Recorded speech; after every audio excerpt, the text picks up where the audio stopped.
all pitch marks were repaired in the making of this video. Bargain review, it's back, but it's got better.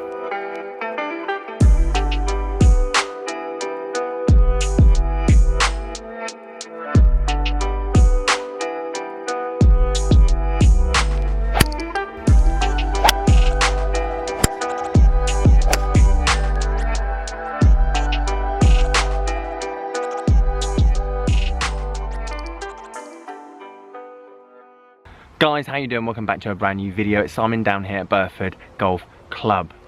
Winter. We did quite a few bargain reviews and you guys love them, and I haven't done many until now. I've been inspired. If you're new channel, welcome. I found a bargain, absolute bargain, Honma Golf Clubs on Facebook, and I'm giving them away at 20k. However, it got me thinking the videos did well. You loved the videos. So here is the plan. I'm going to do a review on any club, whether it's a driver, putter, wedges, you name it. This week it is a hybrid to get it going. I'm going to show you where I bought it from, whether it be eBay, Facebook, how much I got it for, and then what I think about the golf club. And traditionally these clubs are going to be 3 to 4 years old, still keeping up with the technology, but obviously you're going to get a good price for it.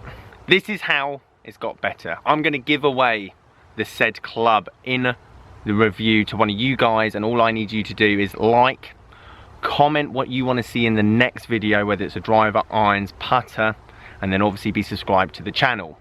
Now, entries for this video, for example, is within 24 hours of this video being posted. So I'm going to pick a random comment within 24 hours of this video being posted. I'm then going to share obviously who won it. I'm going to put it on the community board, as well as try and get in contact with that person and then send the club to them. So obviously if you're interested, then watch the review of this video, as well as suggest what you want to see in the next episode of Bargain Review. Now, in terms of financing this series, for example, I'm going to be showing you guys exactly how much money I made on the last video. So for example, this video, if I get 10,000 views, I'll probably get 30 to 40 pounds. I then use that money to then go and buy the next bargain for the next video, and so on and so forth. So if you could leave this video a like, as well as share as much as possible, as well as leave a comment, for example, it helps it grow and it gives us a bigger budget. So for example, if I get £200 from a video, I then spend £200 on the next bargain that we then find. Guys, I hope that made sense. Let's get into the review of this Taylormade SLDR 3-wood, which I bought for, I think, about £35 on eBay quite a while ago. And as I say, this is to get us started. Comes with a head cover. Let's get into it. So I'm hitting a few shots into the 13th hole down here at Burford Golf Club from about 240 out. Now this club does about 250. I tested it earlier in the year on the GC2 in the simulator, and I was getting around about that yardage. Now, who is this club for and what is it for? Hybrids are easier to hit than long irons, and especially a 3, for example, is that kind of substitute that you would have off the tee. If you need to hit something 200 plus yards down the middle, Burford's full of trees, you need that accurate shot, and this is exactly why this club is good. Now this is a stiff shafted 3 hybrid, so it's not necessarily something that you're going to be using to take out of the rough to then get on the green, for example. This is more for your long par 3s, as well as obviously that fairway finder. When it hits the green or hits the ground, for example, it's going to run.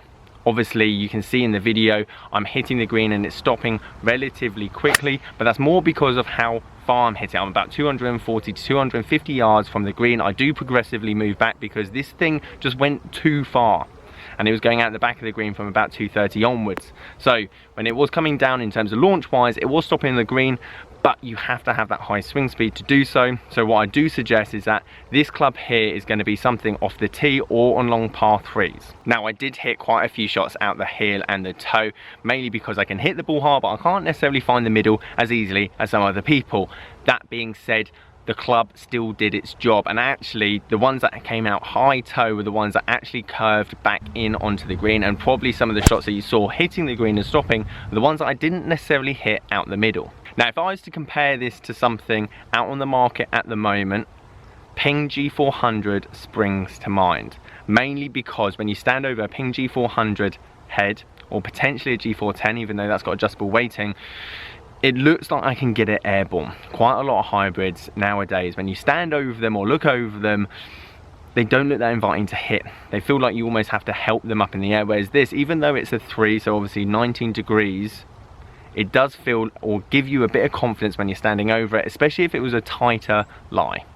Changed location because people were playing on the golf course.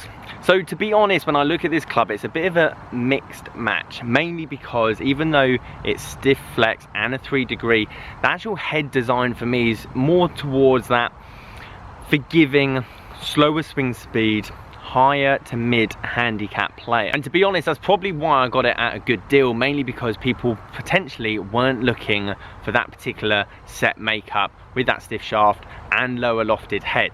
That being said, when you combine both of those things together, this club screams to me one purpose, and that is when the driver's not working, the 3 was not working, and you swing the club medium to relatively fast, this is your saviour. I hit 15 to 20 shots from about 250 yards from the green, and a large percentage of the balls finished on the green, and for me, from that distance, that is very good. And when the bad shots didn't hit the green, they weren't 40 to 50 yards either side, which I can imagine if I was trying to crush a 2-iron, that potentially might be the case. Because the ball launched so high, and yes, I did get the spin as well, it means that on a calm day, I can approach these shots and I can hit them down the middle, and I have confidence even if I hit it out the heel or toe. However, on a windy day, I would struggle to try and get this or control this shot, as downwind this club's going to go way too far, and into the wind it's just going to get absolutely destroyed, and you're not going to be able to get any kind of control whilst hitting it. For 40 quid or 35 pounds, I'll find out exactly how much I bought this rescue for.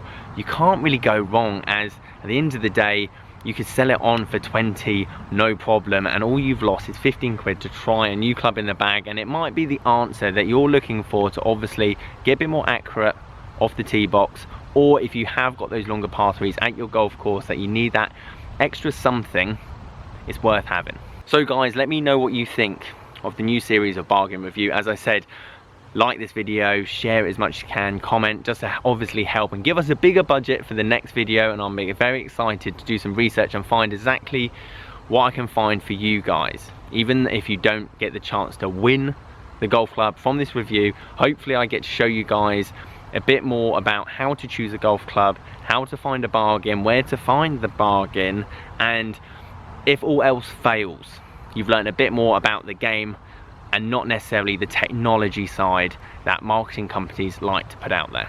Guys, thank you ever so much for watching this video. See you later.